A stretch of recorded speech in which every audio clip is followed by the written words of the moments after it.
pourquoi est-ce que vous avez décidé de venir manifester à nouveau aujourd'hui? Alors on est venu à France Police Policiers en colère apporter notre soutien à ces sous-citoyens, donc que notre président souhaite emmerder.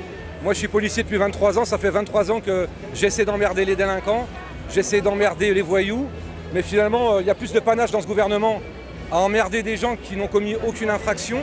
Et donc on est là pour les soutenir, pour cette liberté d'expression, cette liberté vaccinale. Et si effectivement ces gens sont dangereux, il faut leur imposer donc du coup le vaccin. Donc voilà. Donc moi je suis délégué syndical, on a des milliers de policiers qui n'en peuvent plus, qui nous sollicitent. Donc on est venu apporter notre soutien à des gens qui n'ont commis aucune infraction. Ce gens-là, ce sont des gens qui payent leurs impôts, ce sont des gens qui n'embêtent personne. Voilà. Et nous, j'espère qu'on ne va pas nous utiliser pour embêter ces gens-là. Et qu'est-ce que vous pensez justement des sanctions pour les gens qui feraient des faux passes ou qui seraient détenteurs de faux passes? Ah bah c'est beaucoup plus grave effectivement d'avoir un faux pass vaccinal aujourd'hui qu'être un délinquant. À la limite, vaut mieux proposer à ces gens-là de vendre de la drogue. C'est quand même beaucoup moins grave. Donc c'est ahurissant.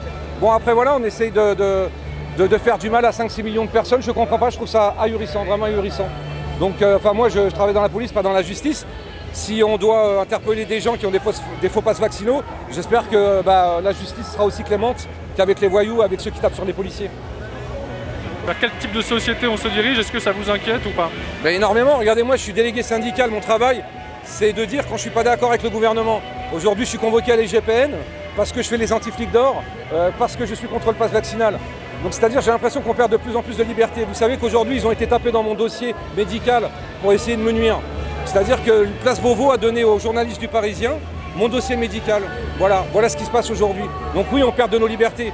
Et là, je ne vois pas de syndicats. Ils sont où les syndicats? Il y a plein de gens qui ont perdu leur travail ici. Ils sont où les syndicats? Voilà, ça c'est un syndicat.